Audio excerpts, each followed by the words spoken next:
I'm Melina, and these are Miriam, Ricky, and Carlos, and we are Lightbike. Lightbike is an electric-powered urban vehicle that allows you to move around the city through either pedaling or resting while the engine works.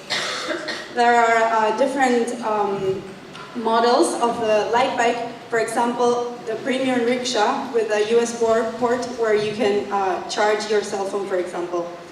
You can pick up your Lightbike from any light station and where they are being charged, and we also have light parks that are the bigger versions of the light stations, which generate a surplus of solar energy that can get back to the grid of the city.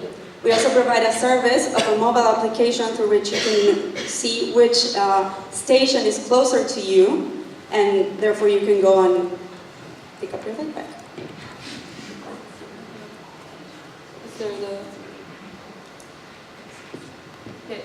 The business model behind Lightbike is the following.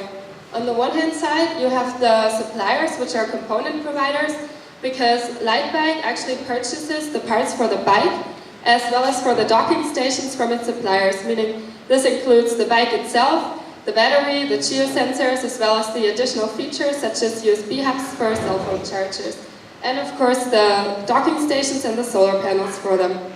Then we have Lightbike. Lightbike comes in the value chain, has the position to actually assemble the parts and then distribute the assembled bike to the selected cities and countries. And by distribution, it doesn't only mean to get them into the countries, but actually to maintain the docking stations and the bikes, as well as to reallocate them so that there's a steady circulation of bikes, and at any time and any point in the city there's always a sufficient capacity of bikes. And then at the end, once the customers will use them, we have two groups of customers that we attract. On the one hand side, regular users that are also that are also members on our website, and we mostly want to attract the workforce in megacities here. And on the other hand, more occasional users, such as tourists who will use them for a longer period of travel. Our customers benefit in multiple ways. On the one hand side, they can get really fast from A to B from their starting point to their workplace, and while at the same time maintaining their elegance and not having to take a shower once they get there, since they don't have to sweat by pedaling.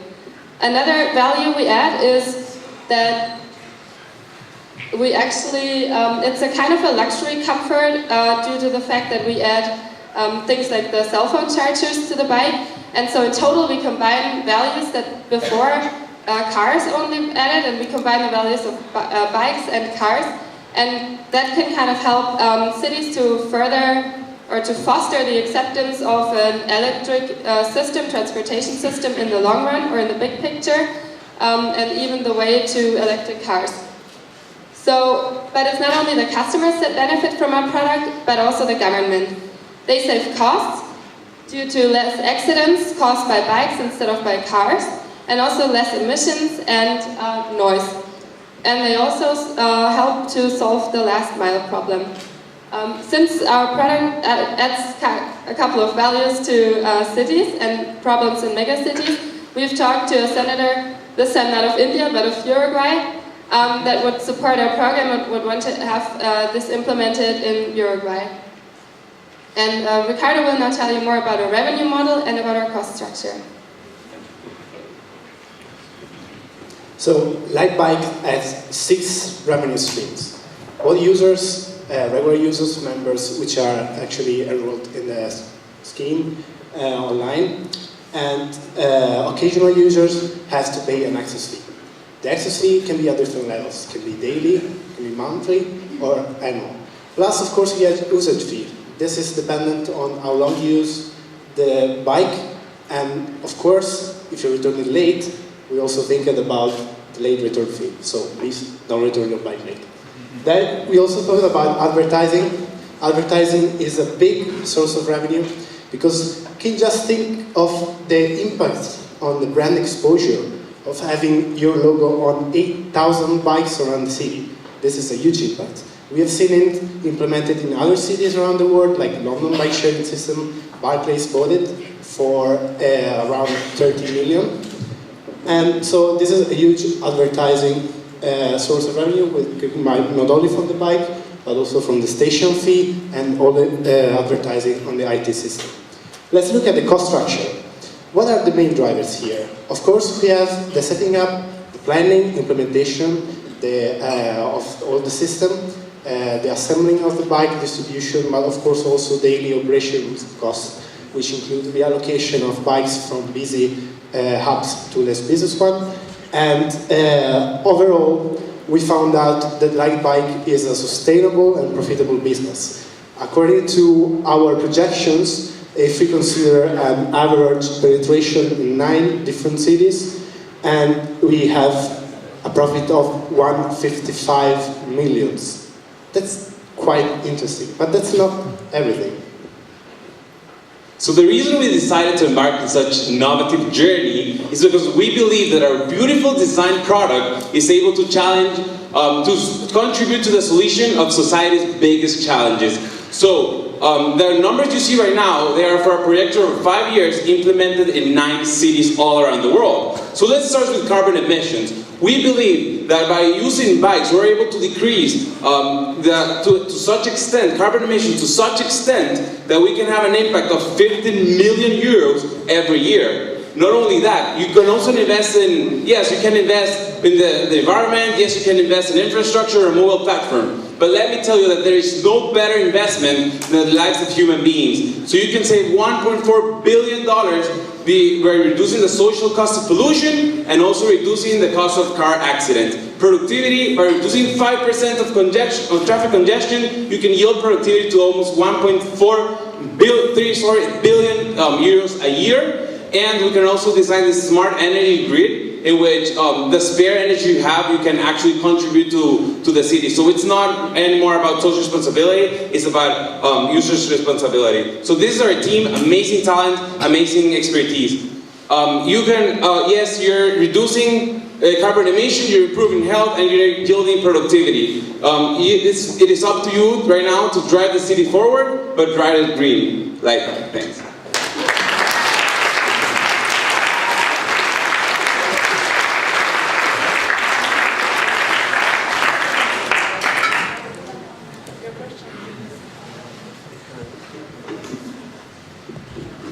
So thanks a lot for the presentation.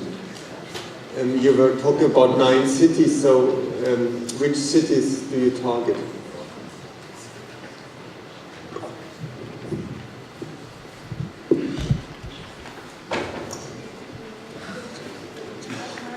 Well, we're firstly seeing that this model already exists in Boston and London. But what we're trying to do is we give it a twist and we use renewable energy. So our product launch was, we first targeted Uruguay, where the public transportation is right now not so efficient as it could be. So we talked to the senator of Uruguay, Senator Bordaberry, and he told us he was fascinated by the idea. He could really believe about the monetary returns, and he would be interested in knowing what further developments we applied to our idea. I have 2 questions. One, how did you get to Senator Bordaberry? And second of all, does all the technology needed for this product already exist, or do you have to develop it?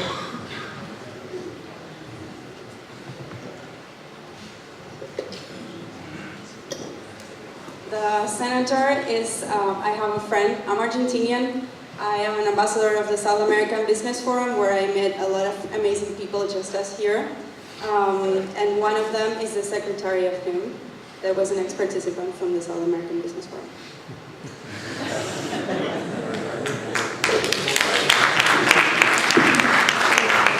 Concerning the technologies, everything is already out in the market.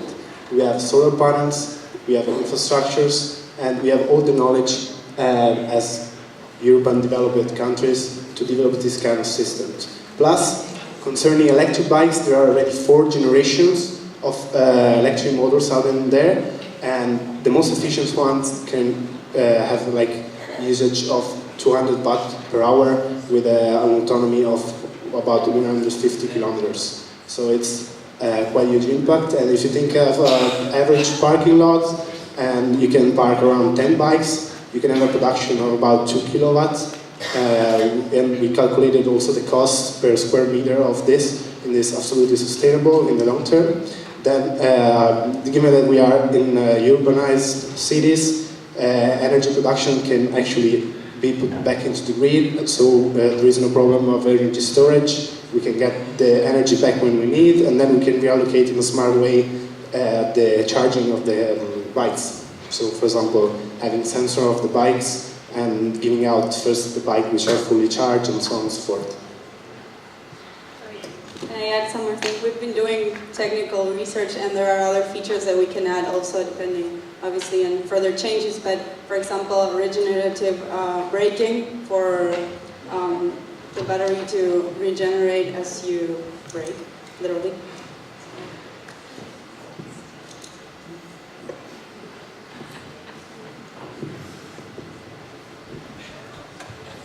I just came back from Beijing, and there's a lot of electrical bikes there. So what is the innovative element of it? Is it the bike, or is it the system that you are providing, or how can I picture that?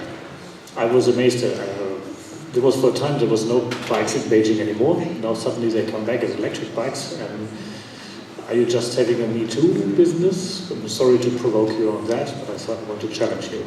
Okay, so I think nowhere in the world has been implemented a system like this, meaning that there are already out a lot of electric bikes in the market, but most of them are for private use only.